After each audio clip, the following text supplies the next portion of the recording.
Fight on, family. Preston's Paradise here, man, with my main man, Paulie Walnuts. Saturday morning, man. Trojans got a win last night over Northwestern, man. Paulie, what's going on? Good morning, man. How you feeling this morning, bro? Good morning. I'm feeling great. I got a good night's rest last night. Anytime the Trojans win, obviously it just kind of sets the tone for the day, and I'm just I'm ready. I'm excited about today's show. I was feeling a little under the weather, and I'm ready to bring the heat today, man. We got some great topics to talk about, and I'm fired up. I am fired up today, Preston. We're 7-2. Yes, sir, man. 72 in November, bro. 9 games into the season, man. It's crazy, bro. Like we talked about. You talked about on your channel, just kind of enjoying the game, bro. Yeah, getting back to the basics, man. Yeah, enjoying college football, bro. And like we're 9 games into the season, man. We only have 3 regular season games left, man. It's like, time flies when you're having fun, man. So just sat back, enjoyed, the guys' performance last night. To kind of get into it, man. We'll talk some Jaden Ma'ava here, man. How do you feel about his performance last night? And what he was able to put together after obviously, going through a bit of a gauntlet in these last 4 or 5 weeks. Illinois, Michigan, Notre Dame, Nebraska, and then Northwestern last night, man. How do you think he handled that? And on top of that, dealing with your academic studies, dude, your film room time, all that, everything that just piles up on these young individuals, man. What's up, guys? What's up, Chris? How you doing? Fight on. Anyway, but of course, Jaden, it doesn't surprise me anymore.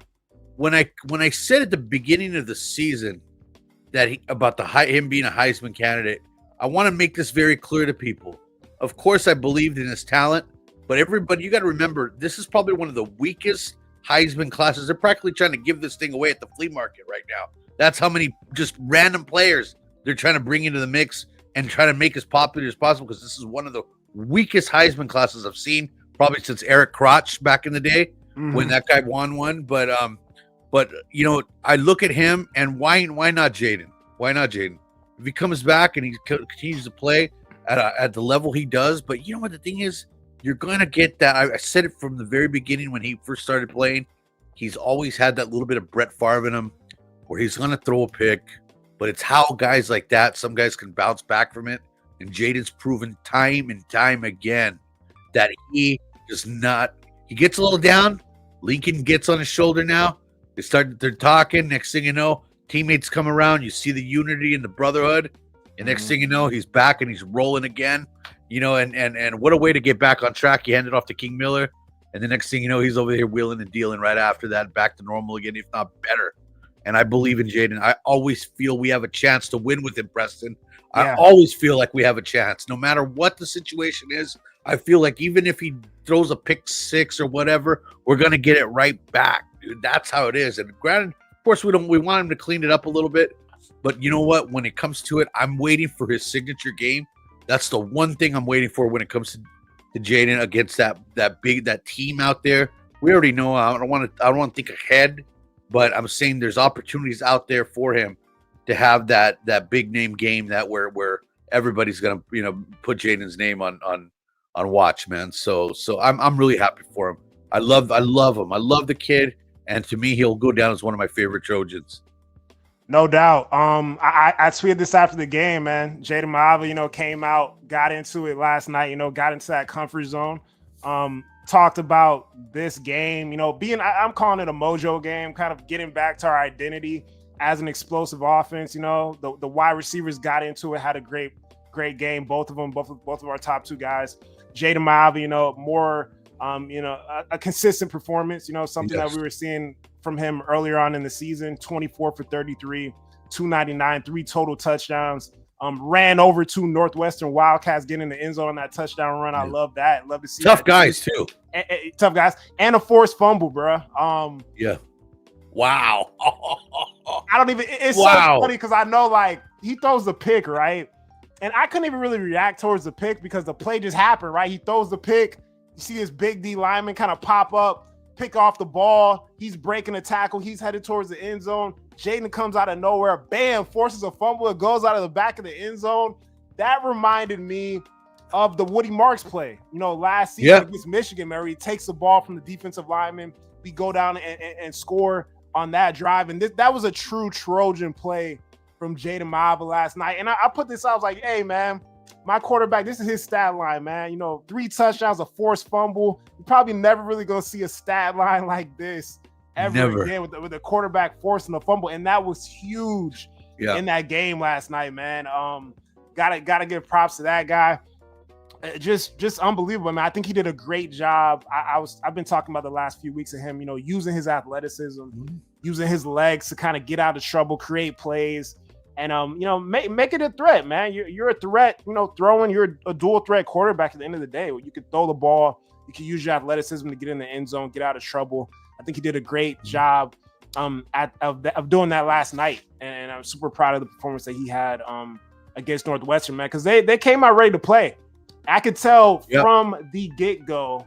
Top of the morning, USCJ in the building. A lot of people in the building, man. Yeah, like hey, USCJ. It's hilarious. Yo, what's up? Yo, what's look at Chris is on there. Everybody, man. We got the All-Star team on coming in. My daughter's here now. Yeah, this is a beautiful cast of characters, man. We got the best in the business in here. I got to tell you about Jaden though. The stride, the angle that he took. I mean, it's not the most beautiful thing, but you can tell he was running with purpose, Preston. He knew what he was going to do, and this is what he doesn't get enough credit for it.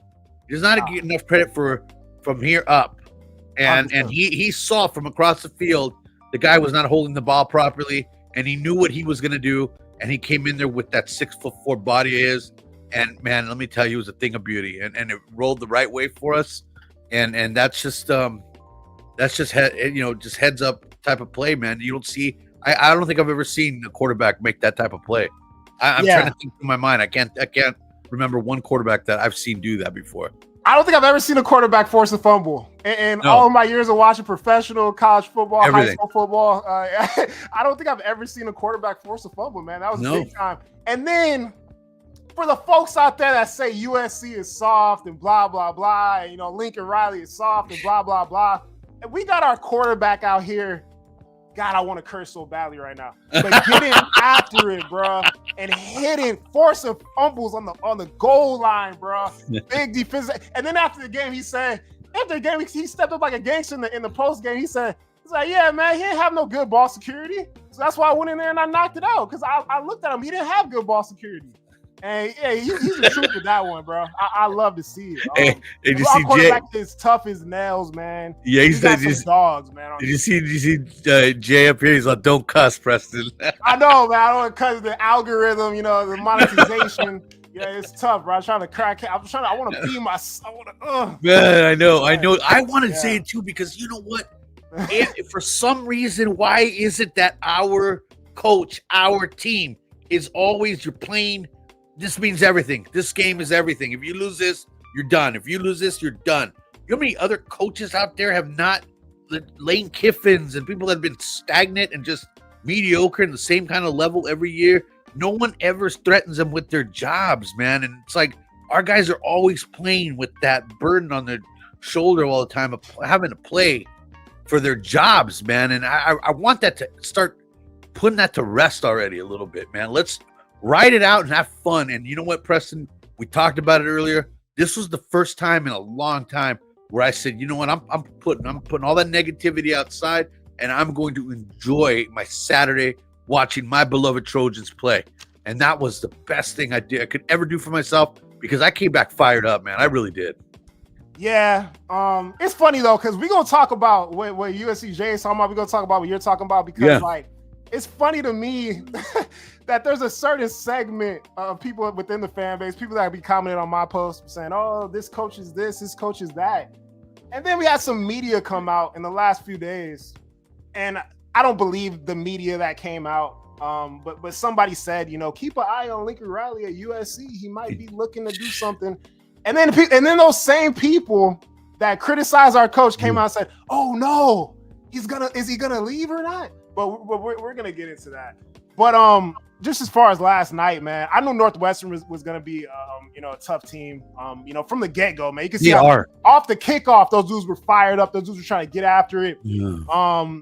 That I got to give shouts out to that linebacker, man, 37, U-line. U-line is solid, man. That's how you play a linebacker position, man. Yeah. And shout out to their offensive line. And when people, it's just, you're just saying that because they have traditionally throughout the years, look at Rashawn, look at Slater over in with the Chargers. You got big time talented offensive linemen. This is what they do. They put out offensive linemen and they put out decent running backs. That's what Northwestern is right there. And they put out good linebackers.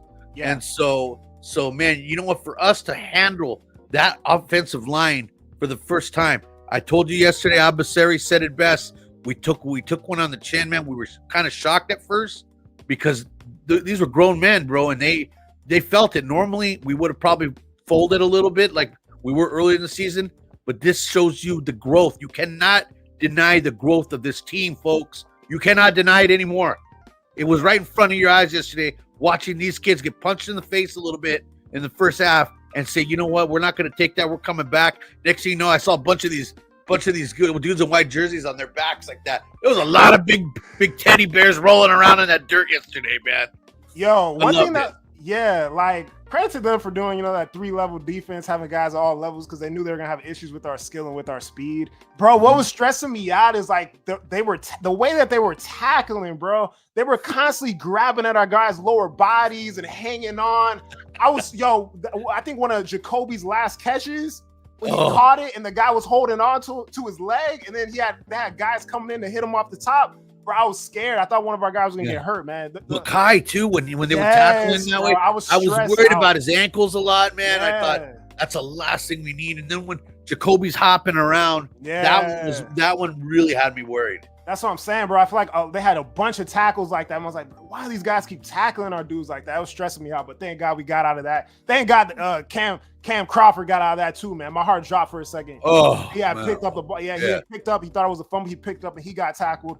But he was able to, walk out and he was fine. He was completely fine. So that's good. Running backs. We'll get to the running backs here. King Miller, he goes 127 on the ground, 15 carries, touchdown, 8.5 yards per carry.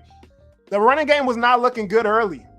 We were kind of struggling early, but they got it going. He got going north and south. And King Miller continues to earn it. And you know what I'm talking about. Scholarship is definitely down the pipe for this kid. Continues to be consistent, continues, to do his job, man, make plays, score touchdowns, and do a great job as a starting running back on this team, being the third back overall. B-Jack got in there for a little bit. Hey, man, he's a flea flicker king. Got in there, did his little, threw it back. I like that, man. He does that a lot. Yeah, LaShawn McCoy style. Exactly. And your boy Dalton got it. Your boy Harry Dalton got in there. 6.3 yards. Look at his body, Preston. Look at that body for a freshman. That guy's a pretty impressive individual, dude. When you look at him, I'm excited, man. I don't want any of these guys to leave. None of them. Yeah, he's grown for sure. He goes 6.3 per carry, 19 yards on 3 carries. He looked real good, man. I like what I saw from Harry Dalton. And then Wormley got in there a little bit. Wormley got in a little bit. Yeah, so we saw all the backs get in there, man. And I'm happy with the performance they got going there. And then the wideouts, man. The wideouts have struggled immensely over the last couple weeks. Mekhi Lemon goes 11 catches for 161. Touchdown through the air, touchdown on the ground, in that little goal line play. Then Jacoby Lane, 7 catches, 74 yards, and a TD, big physical catch. Tried to grab it with one hand, ends up coming down with it, getting a touchdown. Happy for those guys, man. Get their confidence right. This is going to be a tough end of the season, little stretch here, these next 3 games. But those guys performed, just like we know they can in that regard. So the offense is looking pretty good, man. Any thoughts on wide receivers, running backs? Yeah, offense and all that. I called Jay's show last night, and one thing about me is I ever since a kid I put a lot of work into this, man, reading and the 78 Trojans. It's kind of reminds me of what pops in my head. It keeps popping in my head over and over because of what John Robinson had to go through. That team was. It reminds me of the team now. I'm not saying we're going to win the national championship or anything. I'm saying the amount of talent. It was just young kids. Hobie, you had Ronnie Lott on that team, Marcus Allen. There was just Hobie Brenner. There was all these like young talented kids on this team, and back then you didn't play young kids. You kind of had made them wait, but he was forced to play them, and what it did is it gave the Trojans that ability to get these guys that game time experience that they needed, and it just blew up from there. And we all know the history. Anthony Munoz was on that team. You had all these guys that had that game time experience playing from a young age. And I think it's the best thing that's going to happen for this Trojan program is you're going to see these young kids that are playing, the Braden Conleys and the Sellis and all these guys that have been playing and getting this playing time. It's going to benefit us in the long run. King Miller, all of them. Okay, just take note of that, guys. These things are happening for a reason. There's a growth behind this, and this is what we have in front of us. This is our team, and you are literally watching these kids grow as we. Honestly, I think it's the first time. We went through a whole game where I don't think our defensive backs were being criticized at all. Granted, they don't throw a whole lot, but still, they played sound. There was really not a whole lot of penalties, nothing stupid out of the ordinary. They just played solid football, and I was really proud of that team. And when it comes to offense, when Lane is right, Makai's right. That's how it goes in the NFL. You look at NFL tandems, you look at college tandems. When Marvin Harrison was clicking, Reggie Wayne was doing well. It just happens. And so now that Jacoby's really taking it up to that next level, I think you're going to see them really erupt in the next few games. Yeah. Secondary wise, I think those guys had a good job. I was it wasn't a perfect game for the secondary. Of course not. Yeah. I love the fight, the intensity, the way that Braylon Conley was fighting. Oh, Braylon Conley, yeah. He's a young DB, got a lot of talent, made some plays, struggled at times, but he's a young guy. I have a lot of faith in him. He's going to continue to get better, just like Sellis, man. He's on an upward trajectory, and he was in good position on a lot of those penalties. I think one of them was I think the last one was actually on the offensive pass interference that didn't get called. But proud of the guy. He was fighting, making tackles and doing his thing last night. He was actually number 2 and leading tacklers last night. When you look at the leading tacklers, you got Kamari Ramsey up here, Braylon Conley, Jade, Marcellus, and Bishop Fitzgerald. Those are our top 5 tacklers. I thought Desmond played good too. Yeah, Desmond played good. Obviously, I'm gonna keep it real. It's not very good when you got 4 of your 5 leading tacklers or guys in the secondary. We obviously struggled at times. Yeah, of course. Run, improved on it as the game went on. Jade and Jakeem get a sack on the night. So shouts out to those boys. Happy big for horses them. up front, man. Jade be fired up, man, when he gets so sacked. Did you see them both, man? Those are hard to come by. That's the best feeling in the world, man. Sacking the quarterback. That's the only reason I love to play football. I really hated everything else about it. Sacking the quarterback is the number one thing. Jakeem gets after it, man. Those guys are fired up, and struggled at times, but at the end of the day, man, when Lincoln made these changes, brought in Danton Lynn. Switched around this entire defense, talked about in press conference that, hey, we are going to play defense at USC. We are going to change the identity of this team. It's going to be defense first. We're holding teams to 17 points, man. We're holding teams to 18 points per game at home. And we give up 17 points last night, man. I can't complain with that, man. No. And they were able to get stops. And we've been able to get stops all year long, whether it's at Notre Dame or it's at Illinois. This defense has been able to. Illinois was rough. That was probably like the least amount of stops we were able to get. But at times, man, it might not be the prettiest thing. It might not be, the most consistent thing. But this defense is able to get stops when they can. And we got a high-powered offense, man. Yeah. So we can continue to score points, be consistent on that side of the ball, get stops when we need to. The sky's the limit for this team, man. So I'm proud of the way we continue to fight. And man, 7-2. Yeah. November 8th. Everything's in front of us, man. Feeling confident about what we got here. How about Kamari making Yeah. Key Yep. plays, man, Mhm. especially stuffing that run. And you know what? I think people don't realize the reason I'm so excited is this is probably one of the better running games in college football. These guys know how to go downhill, man.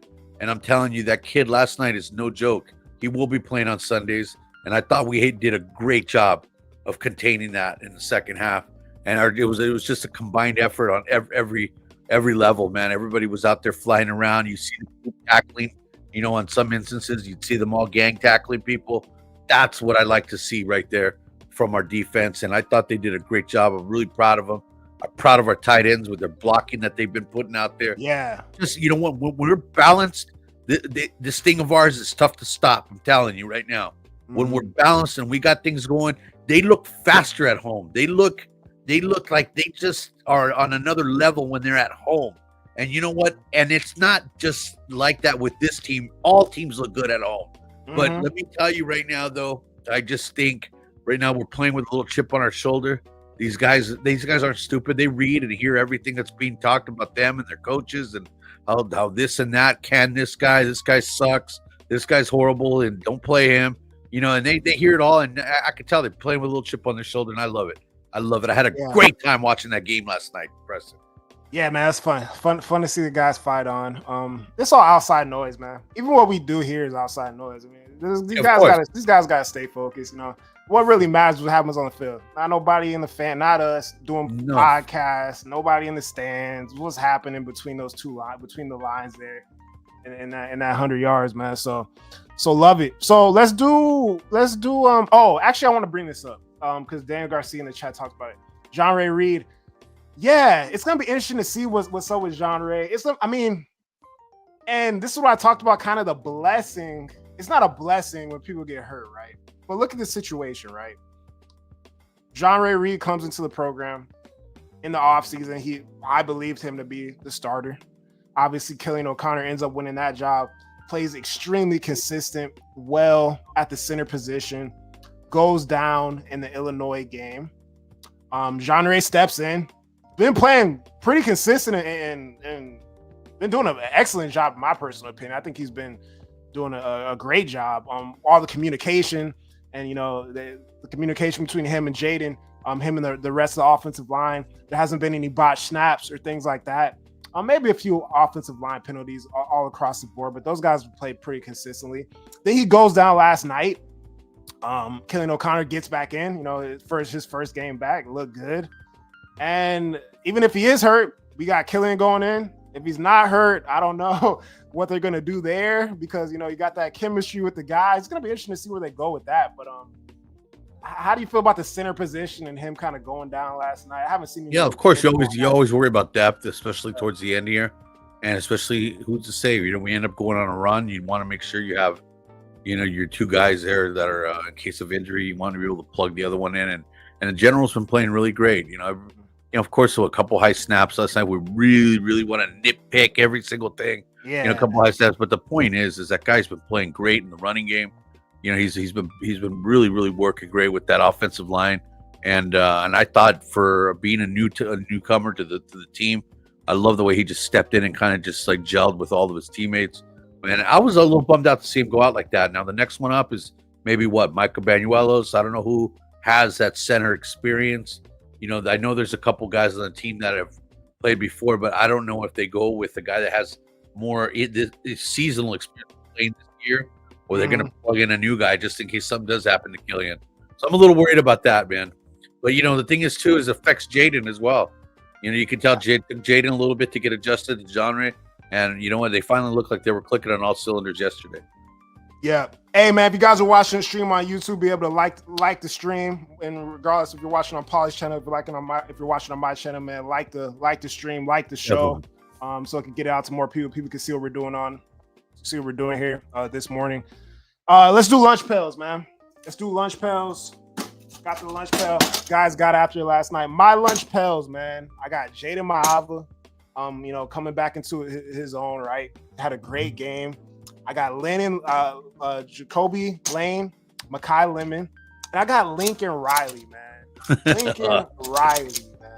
I got Lincoln Riley, man, because of the play callers you know, him being able to make those play calls, figure it out, got that fake punt. Man, dude is just, you know, he's dialed it up, man. Good, Yeah. he's just a scientist when it comes to the game, bro. And I gotta give it to bro right now. And Yes. I'm not gonna give flowers. I'll give flowers in the next few weeks, but a salute and a kudos to our coach Riley, man. Stop calling him Lincoln. Coach Riley. What you got for your You better believe it, yeah. You know the love I have for that man. You know I do, and because I respect him. He's a good family man. He's a good coach, and he's been called everything from selfish. People told him yesterday that he had that was bush league of what he did by disguising the punter like that. I mean, if Ryan Day would have done that, he would have been hailed as a hero, a genius. But smart, bro. You know, obviously, I'm going with Danton Lynn. And there's a reason why, because he's been really he's had a rough year when it comes to us fan base and to everyone. You know, the media talking about how this defense has been horrible. And hold on 1 second. Some people want to fire the whole staff. And yeah, they wanted to fire the whole staff. And for him to make the adjustments he made to come out in the second half, to be able to calm these guys down and get them back on track. I just thought it was kudos to him, and then also to our I want to say, you know, it's a toss up between our tight ends and our offensive line, but our tight ends, I'm going to give them some love because of the blocking that these guys provide. They're the most unselfish players on the team. When they're needed and called upon, they'll stick their bodies in the toughest situations and get smacked over the middle. They'll do whatever it takes to help the team win. So I'm going with our tight ends for the lunch pail. And as far as defense goes, let's give it to the kid, Braylon Conley from Florida, folks. This young kid, I believe he's from Florida. Let me tell you, the way he was fighting, the way he made that mistake, and then he came back and made that tackle, which was caused by Desmond running up the middle, if everybody knows that. You know, but him, to see the fire the young kid had and to see that's what I like to see. And you know what? I'm giving him a lunch pail. Yeah, man. Shouts out. Oh, he's from Texas. Okay. Yeah, Texas. Well, I didn't know where he was from. I'm getting confused with somebody from Florida. Oh, I don't know. Bo Wright was from Florida. He's not. Oh, right. Somebody. He's not from. He's not even. I don't know where bro's at. But So okay, yeah, man. That's how we feeling. And like, let's look at this, right? Let's look at these Big 10 standings. You know, this is before we got a lot of games to play today, but here's how we're looking, man. And hey, these things could switch up a bit by tonight, bro. You got that big game at Iowa. We're gonna see how we feel about that. What up, John Aguilar? Sorry about that. Yeah, I'm with you. Indiana's got to go into a happy valley where they ain't got nothing to lose over there. Coach is fired. They're just playing, to play football. So you can see when the team has nothing to lose, anything can happen. So you can see what's going on with that. And yeah, man, USC in the mix, man. In the mix, folks. loss 7-2 right now.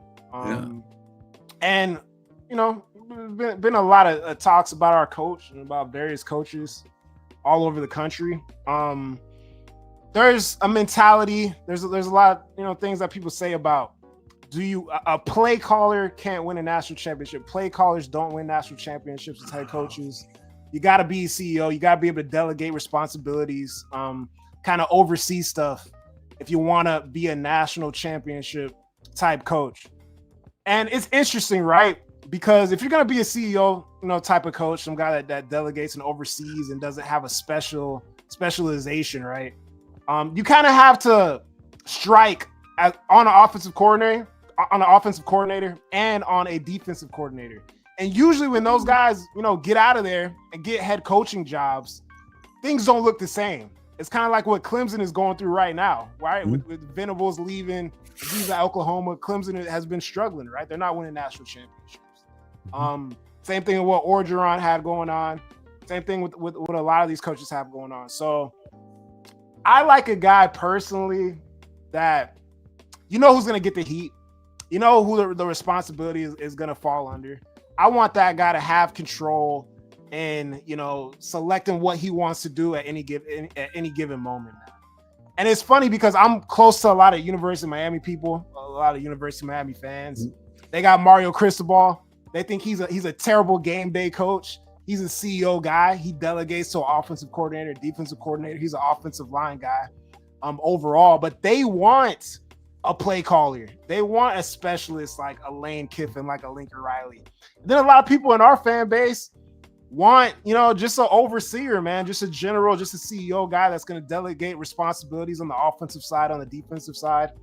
So in the chat, man, how do you guys feel about this? Do you guys like having like a specialist as a head coach, whether it's, offensive guy like Lincoln Riley or, a defensive guy, or do you guys want kind of a CEO type of coach, a guy that sits back, kind of oversees everything and gives responsibility to a couple of coordinators to kind of take care of business on both sides of the football?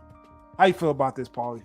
You know what, man? There's a great quote, and it's the greatest leaders don't have all the answers, but they have the resilience to keep asking the right questions. And that's one thing about Lincoln, is that he's evolved as a coach, where they have great lines of communication open with their staff, and it shows on the field. When they go down together. When they win, it's a team win, and that's a true leader right there, man, to me. And I prefer that. I think the Cignetti approach, the Tom Coughlin approach, albeit they're only in college for a few years, but the pros it's a little longer. I think that yelling approach when you're up by 40 and you're still getting cussed out, I think it wears thin on people. It's good for, I don't mind that either. I like it. I'm okay with it, with in certain situations, but it does wear out. And especially in today's game, you have so many factors that are going on it. Just in the span of the past year and a half, football has evolved right before our eyes, guys, into a point where it's just flashed in front of us. You're not talking. These guys are basically they're in negotiations for contracts. They're players signing with certain players based on money. I mean, it just everything is different. So your guy has to be different. And what better guy to have than a cool, calm, demeanored guy like Lincoln Riley, who doesn't just think on a whim, man. He likes to just be strategic about it and think things out and make sure it's the right fit for the university. That's what I'm going with. Yeah, it's kind of pick your flavor, man. And yeah, exactly. It depends what you like. What I personally like is, I'm not one to say, we haven't seen it work in the last 15 years, so like it's never gonna work. Like I don't live my life like that. You feel me? Yeah. I think if you anything is possible, right? I wouldn't even be where I am right now in life if anything wasn't possible, right? So I like Lincoln Riley, man. I like having a guy that has a specific high level skill at the head coaching spot. I think people don't really understand when you talk about college football teams, man. You could be on a football team. If you play defensive tackle on a college football team, you're rarely really, dealing with the head coach, man. And a lot of these guys rarely are one-on-one dealing with the head coach. Like, you may talk to dude, you're dealing with your position coach, man. You're dealing with the guy that's in your room. And if you have a head coach that is a specialist, but you're dealing with, your guy, your specific group coach. If those guys are really, getting your ass type of guys, are those guys, really breaking stuff down to you in a particular way, then you could be a very powerful staff overall, and you guys will be all right, man. So, yeah, it's just, I think college football fans, like, whatever you don't have is what you want. I kind of think it's kind of a situation like that. If you're not winning national championships and you're depending on coordinators on the offensive side and the defensive side of the ball, and particularly when those guys take head coaching opportunities and your CEO coach is still there and you're not winning national championships, then you're like, oh man, maybe we need a guy that can score points, or maybe we need a defensive guy.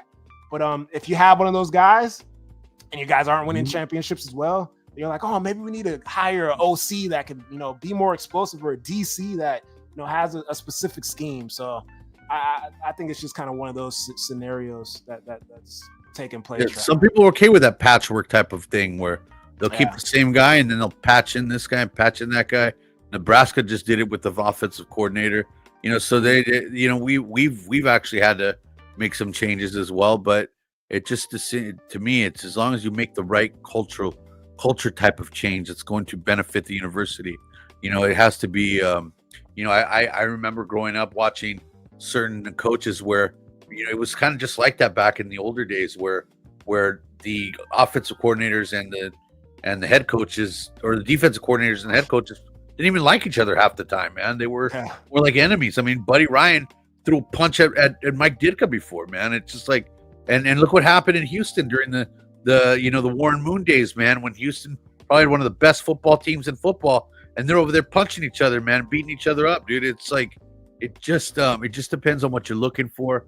I like the approach we're taking. I really do, and I'm saying that I don't know, maybe it's I'm getting older. I just want consistency. Yeah, no doubt. All right, so last few days ago, they're on this podcast. These guys talked about the possibility of Lincoln Riley maybe ending up somewhere else, and Lincoln Riley put us out this statement, man. He and I truly believe that Lincoln Riley is in for the long haul. I truly believe. I don't think he's going anywhere, man. Dude is sacrificed everything at USC right now, man. He's taking his time. He's fired his homies. I really think that he is a competitor, man, and is really trying to turn this thing around, man. And he's doing it in real time. You see the improvements based off of last season, based off the season before that. We're winning games on the road. We're playing physical football. The offensive line play is improving. We're running the ball. The running game is improving. You see the immense improvement that Jaden Maiava has made at the quarterback spot. We see these players that were a part of his first recruiting class at USC, being up for all these awards, but Litnikoff and their trajectory going up. Shouts out to Dennis Simmons as well. Wow. His guys around him developing these players and these recruits. So I mean, the fruits of his labors are really starting to show. I think he's finally tapping into, the greatest parts of being the head football coach at USC, man. We're finally tapping into this fruitful recruiting base and in the community, right? And getting the fans involved and getting the fan base excited, and seeing fans in the stands and fans at games early, and winning football games in the day, winning football games in November, winning meaningful football games in the Big 10 conference, right? That acclimation process has begun to happen, and we're seeing the improvements on that front, man. And like I think we're almost there. It's like you that meme of the guy trying to get to the gold, and he's right there. He's right there. Just a few more hits against that brick wall, and we got the gold, man. We're knocking on the door. And I don't see Lincoln going anywhere. But the funny thing is, like I said earlier in the show, there's a lot of people that are like, "Oh, get this guy out of here." When that little video clip drops, you're like, "Oh no, is he gonna leave?" Well, like, what do you want, man? Do you want the guy to stay, or do you want him to leave? Right? Like, what's going on? It's the little things, Preston. It's you look at that game against Northwestern a couple of years ago. That stadium's empty, man. Yeah. It's empty, and and for that game to be, I mean, trust me, I looked at. That's the first thing I always look at is I'm scanning the crowd. I'm scanning to see how many people are there, and it's just been a consistent, showing for these fans that have been making me proud, man, and going out there, and man, they're into the game. They're just not sitting there like they used to. I mean, they're getting loud, and it's turning into that. When I took a fan to the Michigan game, one of my friends, it was his first time ever going to a big time collegiate game, and he said it was the greatest experience he's ever had in his life in the world of sports. I mean, he said that thing, it blew his mind. And he's hooked. He's been hooked after that, and so in following USC now, and that's what it's about, man. It's about making those little steps like that to improving, and then the recruiting class. Knock on wood right now, but if the parents believe in it and these kids are believing in it, and that's why they're still around without any kind of dramatic. Oh, this guy's thinking of leaving. This guy's thinking of leaving. These guys are set in stone, pretty much. And ready to become Trojans, man. What does that tell you? It comes from the top. Yeah, and we're talking about belief, but like with the belief in how special the future could be. Yeah. Yes, like obviously we believe it. People in the chat believe it. The parents, the recruits believe it, but it's also like a proof of concept. Like now you can believe it as well, but like look in reality and look at what's happening. Everything I just talked about, like it is happening. It is happening, man. There is improvements. They're there. Yeah. They're 100% there, man. We're gonna get beat down once in a while. I mean, it's just part of football. Part of growing pains. Last night I was watching these young kids take it on the chin for the first half, and then come around and play like grown men out there, flying all over the place, knocking people over. 31 was pushing someone, man. I love that. Yeah, that's and so I want to see this continue. I want to see this thing continue to trend the way it's trending, and then who knows if maybe years down the road Riley's still around, he's not around. Whatever the point is, I want this foundation set to whatever the situation is, that we are good to go and set for the next few years, man. Where it's one thing, you lose a recruiting class, you get a next one in. It's just like kind of like, I hate to say it's like some of those SEC teams, man. No matter how many guys they lose, and I mean, you lose 13, 14 players in the NFL draft, they just plug the next one in. And that's where I want to be as a program. I want us to be as a program. I want us to be able to be set like that. And I think Lincoln's on that route. Not just him, but the coaching staff, GM, all of us. It's just a team effort, man. Yeah, shouts out Dubs TV in the chat. Yeah, I did see. Yeah. I watched the USCJ on Talk to Booby Feast. I actually watched a little bit of that live, and yeah, like Booby Feaster's dad was basically just talking about like, hey man, like allow this dude to cook. Like he's got the good ingredients coming. You know what I'm saying? Like he's got. I remember Dubs TV. Yeah, he was. Yeah, you're right, man. Boobies is on the way. Boobies on the way. The good ingredients. These, and we got players. We got a lot of talent on this team. Not hating on the talent we have, man. But that 2026 class is something different, man. Something that we haven't been able to see at USC in a minute. So yeah, those ingredients come in, and it's gonna be scary for the rest of college football, no doubt about it. And we looking at this, right, man? A lot of green on here, man. A lot of green on here. Only 2 losses on the season. Which I wish we could get those back, to be honest with you. Oh, that Illinois, bro. We had chances to win both those games. Had chances to win both the games. And something we can talk about too is like, I know Tim and them on their show, they were talking about a possibility of USC being 10-2 and not making the playoffs. Yeah, of course. And I've seen like a lot of SEC guys. I watch a couple really good football shows on YouTube. Them talk about possible scenarios where you have all 3 10-2 SEC teams, or 3 9-3 SEC teams with all these losses or whatever. I don't even care about that, right? I think if we get to 10 wins, that's beautiful.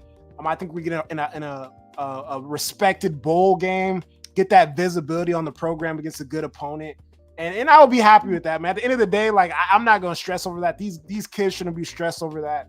Just take it 1 week at a time, and I think it'll be a successful season, man, if we're able to get to that point, which I think is very possible. So I'm not even worried about that at the end of the day. The chips will fall where they may, but at the end of the day, I mean, the improvement is there. Yep. Yeah, I'm with you, man. The improvement's definitely there. Like I said, we could take some of those games back. Being the way we've grown in the past 2 games right before our eyes. We've grown up, man, and there's no way we're gonna lose. We lose that Illinois game, and that it just kills me, man. I wish we could have those back, but it is what it is. I know it's tough. It's tough. Yeah. Hey, man. So we gonna talk. Coaches carousel here. These are really like the top 5 jobs right now. You also got that Arkansas job. You got that UCLA job. This is what I'm saying, man. We talk about Virginia Tech, Florida, Penn State, LSU, and Auburn. Now, when it comes to Virginia Tech, man, a lot of people like, and I'm gonna just say it, bro. I understand the black coaches also get the worst job. Like, it's so funny to me. Like, at the end of the day, got all these jobs, bro. James Franklin was a consistent double-digit win coach. I'm not like saying James Franklin is the greatest coach in America, but like I could see James Franklin, being the coach at LSU, bro. I could definitely see that. He's had times in the South, and at his previous stop before Penn State. I think James Franklin. If I'm gonna pick a candidate from the LSU job, bro, I'm going James Franklin there. Auburn, I got the Tulane coach going over there, John Somraw. I think that Florida job is a toss-up between Lane and maybe like a Jed Fish. Jed Fish could also fall into that UCLA slot, though. I could see that happening as well.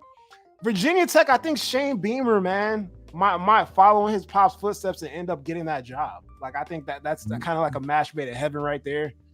Penn State, like I mentioned this a little bit last week with Georgia Tech and how physical of a team they've been, and the way Brent Key, just his attitude, man. I really like his attitude as a coach. I think he would be great at Penn State. I could see him being a big time candidate there. And yeah, how do you feel about these openings or the type of coaches you can see? So you look at a coach like Brian Kelly who has already gotten to a point in his career where rumor had it the guy was more interested in, he'd come in, have his practice, and then he'd want to go play golf, and that's kind of where his mentality's at. And to be honest with you, rumor has it the guy's a jerk, man. He's a complete jerk. Burns players out, staff out, all of it. I think he'd be better off in a smaller school now where he can kind of get away with things like that. But yet he's still a good coach. But I could easily see him going to a Virginia Tech. Beamer pretty much has already done everything you can do at a school like South Carolina. You're going to max out at a certain point. You're never going to be competing for any type of national championship. I think the last great player they had was George Rogers, and that was in the 80s. So Clowney, dude. But I mean, come on. But anyway, you look at that, and so I could easily see Kelly taking over an LSU program. Franklin, I could easily see him being in an Auburn situation where the guy, slow and steady. They're kind of that type of thing where there's an urgency to win, and he has the talent to do it. He's a great recruiter, so maybe Auburn would take a chance on him. Where it comes to the tricky one is the Florida gig. Obviously, Kiffin, I think, would do great there, but I think these schools are looking for that next young, dynamic, out of nowhere type of coach where they can come in, like Tulane's coach or someone like that, and really make an impact. There's a kid from, there's a coach from Georgia Tech, Keys, as well, who could possibly make a. But I still have Freeman going to LSU, leaving Notre Dame and going to LSU. Ooh.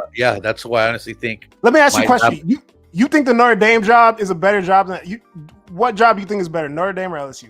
LSU. You think LSU is a better job? LSU, because you're not. The Notre Dame gig is you're never going to win a national championship. You're limited. You're limited on as far as finances go. You're only going to make a certain amount. You're going to get some great recruits. You're stuck in the middle of nowhere out there. It's kind of lost its luster as being that, oh my God, it's the greatest place to be kind of place, where it's kind of a dump from my understanding. Where LSU, you get these unlimited resources. They'll put a statue of you, dude, if you win. Win a national championship or even go deep in the playoffs. They're going to hold you in such high regard. And I think Freeman has the intensity and has that makeup to handle it. I think they've already hired one of his relatives or his father there at LSU. So I really see Freeman picking that up there, man, to be honest with you. As far as Penn State goes, I've heard Brian Kelly's name mentioned there as well. But I think that'd be a big state. Penn State's another tough gig, man. It's hard to get people out there in today's college football world where it's this microwave society. People want instant wins. They want to be entertained constantly. And you know what? When you're out in the middle of nowhere like that, dude, where it's boring and kids don't want to go to places like that anymore. They just don't. That's a tough sell, man. Wow. So I don't know about Florida. I'm going with you on those. I know Fish and I bet Kiffin, all those. Yeah, they're all great picks there, but that's a really high-pressure job. Great recruiting if you can really do that, but you're always going to be living under urban shadow there until you can produce a winner there.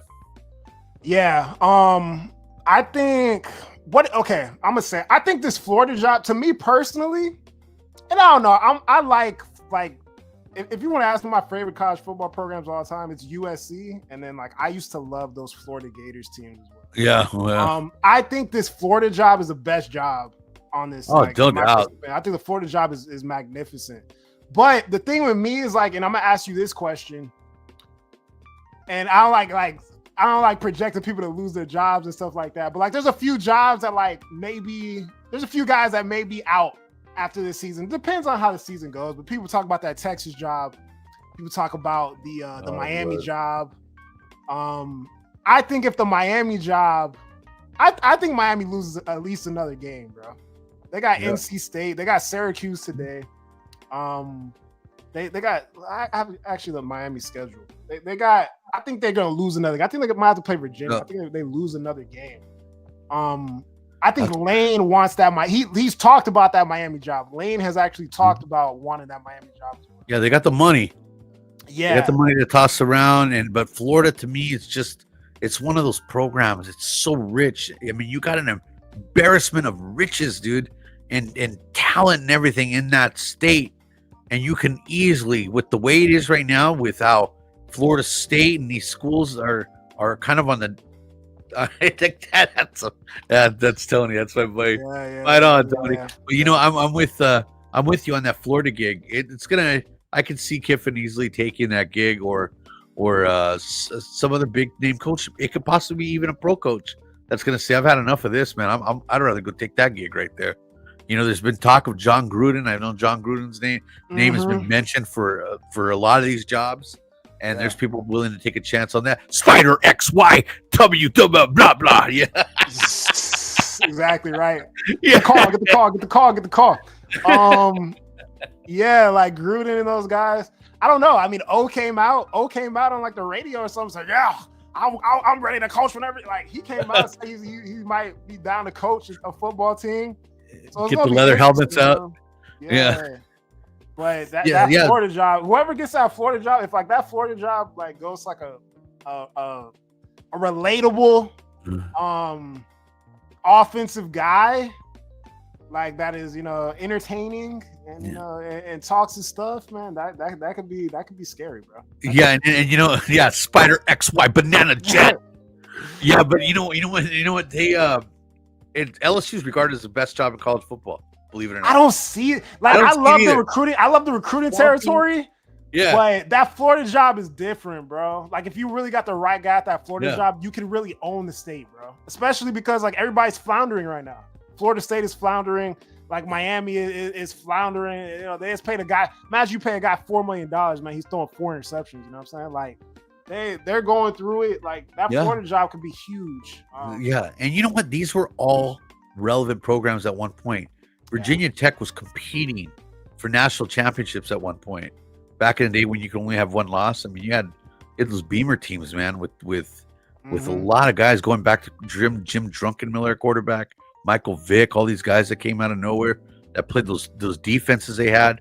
And so I could see Beamer going back there. Florida, who knows, bro? That one, whoever takes it, it's going to be a big name. I know that. Penn State, I could easily see maybe Kelly going there or Virginia Tech. Freeman is my pick. It's my dark horse for LSU. And Auburn, let's give it to James Franklin, man. He doesn't. Why is he going to take a pay cut? Guy's a good coach, man. That's what I'm saying. I told you, bro. Like, I'm telling you, a black coach always gets the worst job, bro. I'm telling you. But hey, it is a fact. But yeah, I would love the Freeman thing because that would just ruin Notre Dame. So exactly. Get that dude down there. Get Brian Kelly back in Notre Dame. We should just do that. That'd be fantastic, right? Yeah, they ran him out of town. The guy was golfing too much. Bring him back, bro. He needs to go back to South Bend. Brian Kelly. So yeah, we gonna see how everything lays out. Who keeps the job? Who loses their job? So you crack me up. You're getting so good. You're getting so good at these like thumbnail things. I love it, man. Hey, bro, I threw everything together last night, bro. It was a late one for me. Yeah. All right. Let's go. So these are numbers. Oh, look at these the are record. numbers right now, bro. I don't know why you made some of those picks. Well, because don't self-sabotage, bro. We kept making. I took one for the team last week because obviously we kept picking the same teams over and over again. Stop doing that because you know the stakes, bro. You know the stakes. Yeah, but you know what? Now I'm kind of feeling the pressure of having to wear a LeBron jersey, and so I'm gonna have to turn things around and get back to you know what, dude? Just call me Ace from Casino. Robert De Niro, bro. I'm gonna come in and nail these picks this week, dude. Watch out right now. Forget about it. I'm telling you, bro. You better get right. All right, so got the slate here, man. big one. We're gonna start with this BYU Texas Tech. You already know how I feel, man. BYU at home, correct? Nah, it's in No, Lubbock. Texas Tech at home. Game. They got game day going. People are fired up. They got the tortillas going. Big time. 12 noon. Game's about to start very soon. Texas Tech, BYU. Hey, also, like, I hope, bro, I had to pay $37 for ESPN, bro. This is ridiculous, bro. That is so Just so I don't have ABC and ESPN on my television, bro. I hate rich people. But I had to pay $37. I got Texas Tech being BYU, man. Texas Tech just too good defensively, bro. I love what they're doing right now. I got Texas Tech. Who you got? Okay, so I'm going to go with Kalani Sitake, one of my favorite coaches. And when you want to take a good nap during the day, you watch that or a Utah game. I guarantee you'll be asleep by halftime, dude. But it's boring. But it's efficient, and I'm gonna go with BYU. Okie doke, going with BYU. Tulane and Memphis. I'll be honest, I'm going Memphis, but I don't know anything about Tulane. I know Tulane beat Northwestern early in the season, but I'm going Memphis in this one just because it's at home. But I don't know too much about these teams, but that's what I'm going with that. Well, you know what? Tulane has BYU's quarterback that was that left in shame, the program in shame. Oh yeah, the dude that had sex with Reisler or Riekler or whatever. Oh yeah. He was a Heisman candidate at one point, who isn't nowadays in this weak Heisman thing. So let me you know what? It's at Memphis, correct? Yeah, at Memphis. Yeah, Memphis. So I'm gonna go ahead. I'm gonna go with I'm going with Memphis on this one at home. Even though I think I just blew it, but I'll stick with Memphis.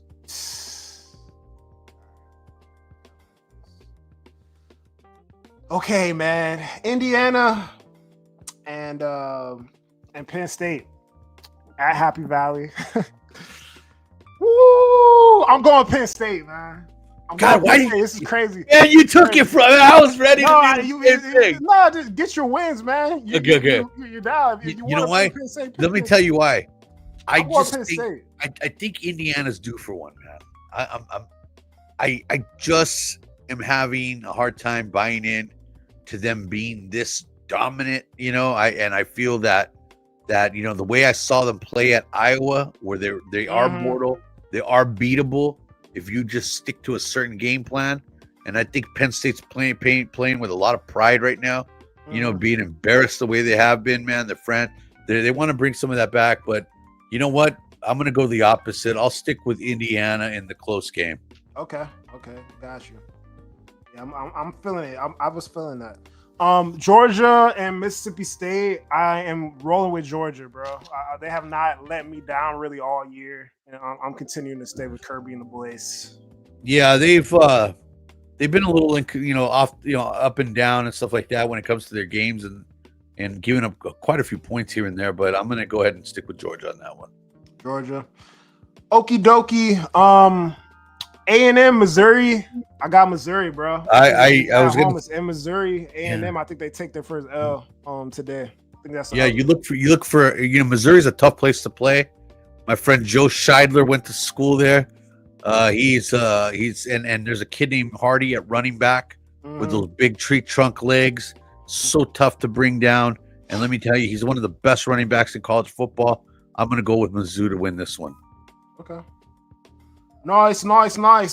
Hey, man, a big one. I'm gonna enjoy this one, man. This is, these are our next two opponents, right? When you talk about Oregon and Iowa. Yeah. A lot of people going against Oregon in this one. It's in Connect Stadium. I hear it's supposed to be cold, but I'm sitting back here like, yo, isn't Oregon cold and rainy? Like, I think these are two good football teams. Mm-hmm. I hope Iowa gets beat up. I hope they get beat and bruised, because we got to play them boys next week, and we got a lot of rest this week because we played yesterday. But I just think Oregon, man, just the team speed, overall talent. Iowa has been very underwhelming to me this season. They have picked it up a bit, though, the latter part of the season, man. But I got Oregon winning this game on the road, to be honest. I think Oregon takes care of business today in Iowa. Yeah. There's a difference between Oregon rainy, suicidal cold weather, or and then there's Iowa, which is like people die, dude, if they car breaks down out in the middle of the cold out like that, man. Okay. You know, so it's like, even though it's just a lack of them being able to score points, and I think it's going to be a close game, but I'm going to have to go with Oregon by a field goal on this one. Okay, got you. Auburn, Vandy. I got Vandy, man. I think I know you. I think I know who you go with. Yeah, you already know who I'm going with. Even though they both let us down last week. Yeah, that was because I bet on Vandy. That's why they lost. It was my fault. I actually finally went with Vandy, and Vandy let me down. You know what? I think Vandy pulls this out, man. They really do. They just after a loss like that, look for Diego to have a big bounce back game. You know your quarterback is playing at a high level when people are afraid to hire you because they don't know if it's you that's a good coach or if it's a quarterback that's making all of the plays for you and making you look good. So I'm going with Vandy on this one. Yeah. That coach may be on the move too. You never know. Even though these coaches sit up here and say, "Hey, man, I bleed gold and black. My family, my kids go to school," and then they up and get out of there. But we got FSU and Clemson. I got these boys out of Tallahassee. Oh God, these are the worst games. Yeah. This is ugly. This is an ugly game, but I think FSU. Clemson is going through it. I may be wrong on this, but I got the Seminoles beating Clemson.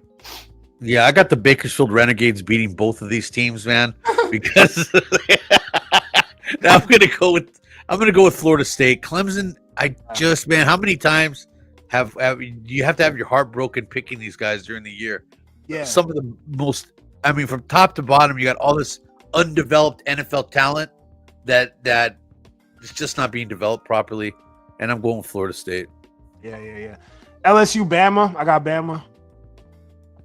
LSU you got Bama. LSU has let me down so much, bro. I used to think they had like the talent to just kind of win games, but they have not looked good at all. Yeah, quarterback play bad. Yeah, especially at home. Alabama's a tough, out at home. So I'm going with them. It's just Nussmeier and them. This team's they've taken a lot this year. Bama's turned it up, man. Yeah, Bama is really playing at a great level right now. Yeah.